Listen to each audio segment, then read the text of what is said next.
살기를 온 세계에 전하세. 만 백성이 나갈 길 어두운 밤 지나고 동튼다. 환한 빛 보아라 저기 주 예수의 나라 이 땅에 곧 오겠네 오겠네. 주 예수 따르라 승리의 주.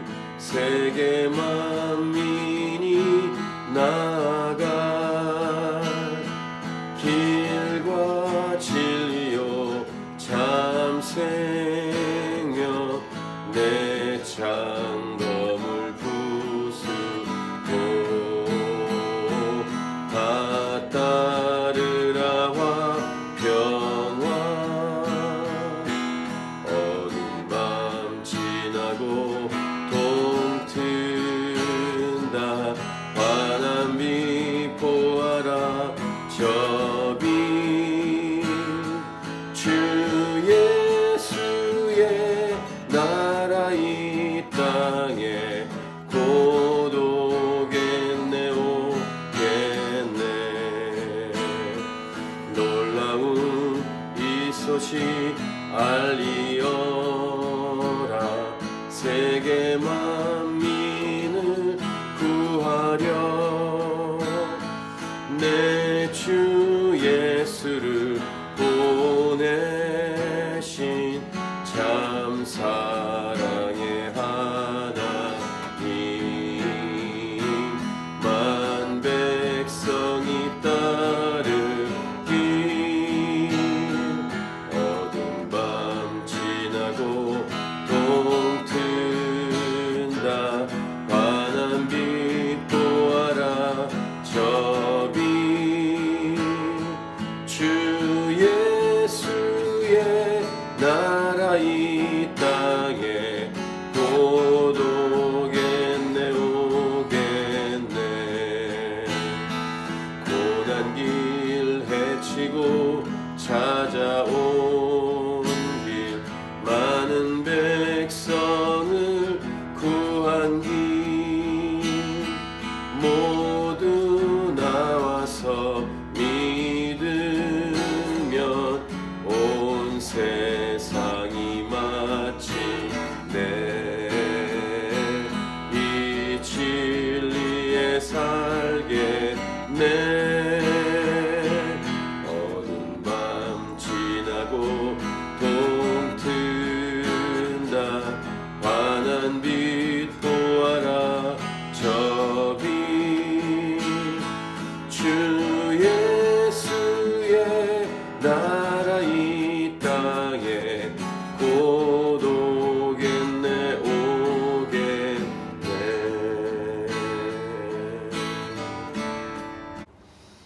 하나님의 심판은 최종 목적지가 아닙니다. 하나님께서 심판하시는 목적은 하나님의 백성답게 만드는 데 있습니다. 하나님 백성답게 만들어야 하니까 징계와 심판 등이 필요한 것입니다.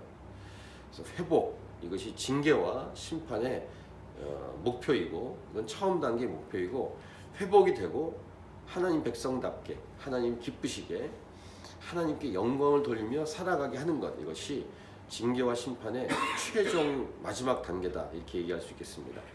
그래서 이러한 하나님의 의도, 하나님의 마음을 잘 알면 징계와 어려움을 당할 때, 고난 당할 때 힘들어하는 것보다 오히려 하나님께 감사를 올릴 수도 있게 되는 그런 것이 될 것입니다. 히브리서 12장 11절 무릇 징계가 당시에는 즐거워 보이지 않고 슬퍼 보이나 후에 그로 말미암아 연단 받은 자들은 의와 평강의 열매를 맺느니라 라고 히브리서 기자는 말씀하고 있습니다. 이러한 징계가 예레미야 당시만이 아니라 오고는 모든 사람들에게도 당연히 다 적용이 됩니다. 그래서 오늘 말씀을 통해서 우리도 자신의 삶에 닥친 어려움과 고난이 있을 때 이길 수 있는 힘, 참을 수 있는 능력이 될 수 있기를 바라고, 자, 오늘 본문 14절 15절을 보십시오. 여호와의 말씀이니라. 그러나 보라, 날이 이르리니 다시는 이스라엘 자손을 애굽 땅에서 인도하여 내신 여호와께서 살아계심을 두고 맹세하지 아니하고, 이스라엘 자손을 북방 땅과 그 쫓겨났던 모든 나라에서 인도하여 내신 여호와께서 살아계심을 두고 맹세하리라. 내가 그들을 그들의 조상들에게 준 그들의 땅으로 인도하여 드리리라. 자, 어떤 말씀이냐면, 과거에 있었던 출애굽 사건에 하나님만이 아니라 이제 닥칠 바벨론 포로, 이 포로 갔다가 다시 돌아오게 되는, 회복시키시는 하나님이기도 하시다라는 내용입니다. 출애굽 때에도 놀라운 구원으로 애굽에서 나오도록 하셨죠. 그런 과거의 사건에만 머물러 있는 그런 하나님이 아니라 새로운 일을 계속 하시는 하나님이시다. 과거에만 묶여있는 죽은 하나님이 아니라 지금도 살아서 역사하신 하나님이시다. 이런 말씀이 오늘 본문의 내용입니다. 바벨론 포로 사건은 물론 하나님께서 이스라엘의 죄악으로 인해서 하나님이 내리시는 징계, 이스라엘에게 고통의 시간이지만, 이 고통의 시간을 통과하면 하나님이 다시 구원하시고 새롭게 하시고 살리는 그런 사건으로 이어집니다. 그래서 하나님의 행하심은 늘 새롭고 놀랍다라고 찬양 올려드릴 수 있고, 이 내용을 기록한 예레미야 애가를 그 다음에 이제 성경이 기록하고 있는데, 슬픔의 노래이지만 이러한 새로우신 하나님을 경험한 예레미야는 슬픔의 노래 중에서도 소망의 노래를 부릅니다. 그 중에 대표적인 내용이 예레미야 애가 3장 22, 23절인데, 여호와의 인자와 긍휼이 무궁하심으로 우리가 진멸되지 아니함이니이다. 이것들이 아침마다 새로우니 주의 성실하심이 크시도소이다. 이런 내용을 예레미야 애가의 중심에 가운데 기록하고 있습니다. 슬픔 중에서도 소망을 품을 수 있는, 그러니까 하나님이 주신 고난은 고난으로 끝나지 않고 소망도 있다라는 것을 알 수 있게 하십니다. 그래서 우리도 이 땅을 살아가는 동안 고난을 받을 때 고난 속에서 괴로워만 하지 않고 하나님께서 주신 고난이라면 소망을 품을 수 있다라는 것입니다. 절망 중에서도 희망을 품고 노래할 수 있다라는 것을 우리가 이 오늘 본문을 통해서 확인할 수 있고, 하나님은 분명히 살아계시다. 그리고 하나님의 살아계심을 믿는 자는 고난 중에도 소망을 품을 수 있다라는 것입니다. 예레미야는 슬픔의 노래에도 소망의 노래를 불렀다는 것이죠. 하박국은 또 이렇게 얘기합니다. 하박국 3장 2절, 여호와여 내가 주께 대한 소문을 듣고 놀랐나이다. 여호와여 주는 주의 일을 이 수년 내에 부응하게 하옵소서. 이 수년 내에 나타내시옵소서. 진노 중에라도 긍휼을 잊지 마옵소서. 진노 중에라도 긍휼을 잊지 마옵소서 라고 하박국 선지자는 진노 중에서도 하나님의 긍휼을 기대하면서 고백하고 있죠. 이러한 기도와 고백을 저와 여러분도 하나님께 드릴 수 있습니다. 오늘 첫 번째 메시지는 이것입니다. 고난 중에도 환난 중에도 벌과 심판을 받아도, 그리고 그런 어려움 속에서도 소망은 반드시 있고 또한 이루어진다. 이러한 삶이 예수님을 믿는 자의 삶입니다. 이게 첫 번째 메시지입니다. 그 다음 16절부터 18절은 철저한 하나님의 심판입니다. 여호와의 말씀이니라. 보라, 내가 많은 어부를 불러다가 그들을 낫게 하며 그 후에 많은 포수를 불러다가 그들을 모든 산과 모든 언덕과 바위 틈에서 사냥하게 하리니, 이렇게 얘기하는데, 상징적으로 여기 어부를 불러다가 이렇게 낚시하는 내용과 포수를 불러다가 사냥하는 이 내용은 심판과 관련된 내용입니다. 싹쓸이 하겠다는 거예요. 죄악을, 완전 죄악을 없애겠다. 자, 17절을 같이 읽겠습니다. 이는 내 눈이 그들의 행위를 살펴보므로 그들이 내 얼굴 앞에서 숨기지 못하며 그들의 죄악이 내 목전에서 숨겨지지 못함이라.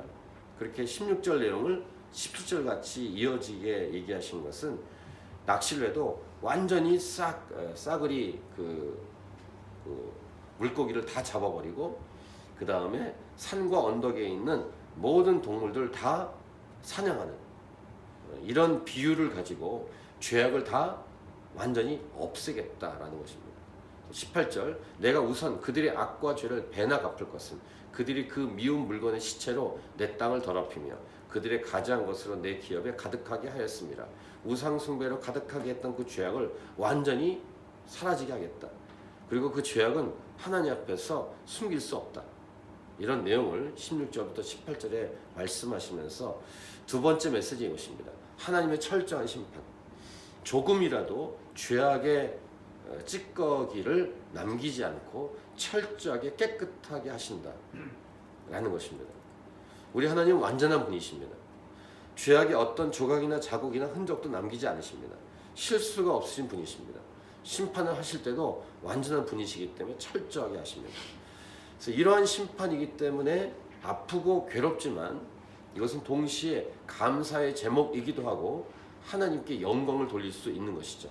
만약에 심판을 하시는데 죄악을 제거하시는데 어설프게 하시거나 불완전하게 했다면 우리는 하나님을 신뢰할 수 없을 것입니다. 마치 실력이 좋은 의사가 환자를 완전히 고치지만 실력이 부족한 의사가 환자를 어설프게 고치는 이런 비유로 설명할 수 있겠습니다. 또한 새롭게 되기 위해서 아프더라도 치유라는 과정을 고쳐지는 과정이 필요한 것처럼 근데 이 치유 과정이 완전하고 고쳐지는 과정이 완전하다는 것이죠. 이런 하나님 우리가 신뢰할 수 있고 하나님 안에서 우리가 안심할 수 있고 아픈 과정이지만 하나님은 철저하게 우리의 모든 죄악과 더러움을 씻겨내시는 분이시다라는 것입니다. 찬송가 252장에 나의 죄를 씻기는 예수의 피밖에 없네. 다시 정케하시고 예수의 피밖에 없네. 예수의 흘린 피 날 희게 하오니 귀하고 귀하다 예수의 피밖에 없네. 이런 찬송가 가사처럼 또 우리가 자주 부르는 유월절 어린 양의 피로 나의 삶의 문이 열렸네. 저 어둠의 권세는 힘이 없네. 주 보혈의 능력으로 원수가 날 정죄할 때 난 의롭게 설 수 있네. 난 더 이상 정죄함 없네. 난 주 보혈 아래에 있네. 이런 가사 내용은 뭡니까? 완전한 하나님의 치유, 완전한 하나님의 깨끗하게 하심, 이것을 고백하고 선포하는 것이죠. 자, 그 다음 예레미야가 이렇게 고백합니다. 19절 여호와 나의 힘, 나의 요새, 환난 날의 피난처시여 민족들이 땅끝에서 주께 이르러 말하기를 우리 조상들의 계승한 바는 허망하고 거짓되고 무익한 것뿐이라 사람이 어찌 신 아닌 것을 자기의 신으로 삼겠나이까 하리다. 이렇게 고백을 합니다. 그 다음 21절 하나님께서 하시는 말씀인데 우리 같이 읽겠습니다. 21절 여호와께서 이르시되 보라 이번에 그들에게 내 손과 내 능력을 알려서 그들로 내 이름이 여호와인 줄 알게 하리라. 이 마지막 메시지는 무엇입니까? 하나님의 심판 과정을 통해서도 하나님이 하나님됨이 드러난다라는 것입니다. 이 세 번째 메시지는 그래서 소망 중에 소망의 메시지입니다. 특별히 19절에 무슨 표현이 나오냐면 민족들이 땅끝에서 주께 이르러 말하기를. 그러니까 이 심판의 메시지를 주는 이 예레미야서에서 주시는 메시지에 아주 중요한 결론적인 메시지가 하나 있는데 그것은 선교적인 메시지입니다. 그러니까 심판 메시지로 마무리되는 게 아니라 심판 메시지로 출발하지만 결국은 소망과 희망의 메시지를 주시는데 그 소망 중에 소망의 메시지의 마지막 단계는 선교라는 것입니다. 모든 열방이 주 앞에 돌아오는 것입니다. 하나님의 심판은 그래서 심판으로 엔딩되는 것이 아니라 우리 여러 번 나눈 것처럼 해피 엔딩입니다. 하나님이 주신 해피 엔딩은 선교입니다. 모든 민족과 열방이 하나님께 돌아오는 그림, 비전, 꿈입니다. 이 일이 이미 오래전에 시작됐습니다. 그리고 이루어졌습니다. 예수님의 십자가 사건으로. 그리고 예수님의 십자가 사건을 통해서 십자가와 부활로 말미암아 이루어져 가고 있고 곧 완성됩니다. 세 번째 메시지인 것입니다. 선교의 하나님이시다 라는 것을 보여주십니다. 해피엔딩의 하나님이시다. 이것이 오늘 본문에서 우리에게 주시는 세 번째 메시지입니다. 요한계시록 7장 9절부터 12절.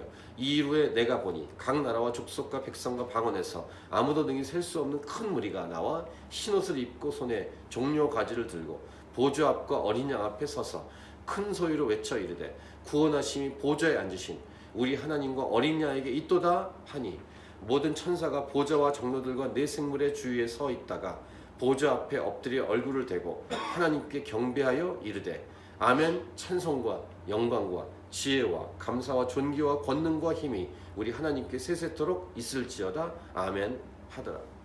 이 놀라운 영광의 완성의 그림은 오늘 본문에 나온 것처럼 철저한 심판, 하나님의 심판이 있어야 이 놀라운 영광의 그림이 완성되는 것입니다. 하나님의 심판은 그래서 절망이 아니라 소망입니다. 감사의 제목입니다. 그렇다면 결론은 무엇일까? 우리의 삶에 어떻게 오늘 말씀을 적용해야 될까? 그것은 하나님의 결론이 우리의 결론이 되게 하는 것입니다. 그래서 하나님의 심판이 임했을 때 그 심판을 철저히 받고 아프지만 그걸 통과하면 하나님의 회복하심과 그 다음에 하나님의 소망이 이루어진다는 것을 우리가 믿는 것입니다.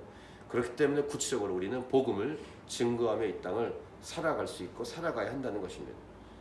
복음을 증거하는 삶에 대해서 우리가 오늘도 결단하고 헌신하는 것, 또 저와 여러분의 삶을 통해 하나님께서 원하시는 삶이 이루어지도록 하나님 말씀에 순종하는 것, 이것이 오늘의 최종 결론이요 최종 적용이라고 할 수 있겠습니다. 우리 캔버라 하나님이 차신 교회가 일어나서 빛을 발하고 우리의 다음 세대가 우리 모든 성도들이 복음의 횃불을 들고 나아가는 것, 땅끝까지 나아가는 것, 이것이 오늘 심판에 관한 메시지가 우리에게 소망이 되는 구체적인 우리의 삶의 적용이라고 할 수 있겠습니다. 우리 부흥집회와 함께 또 선교에 관련된 부분과 포함해서 오늘 개인적으로 기도하고 교회를 위해 기도하는 우리 개인 기도가 계속 이어질 수 있기를 바랍니다. 계속 기도하며 주 앞에 나아가겠습니다.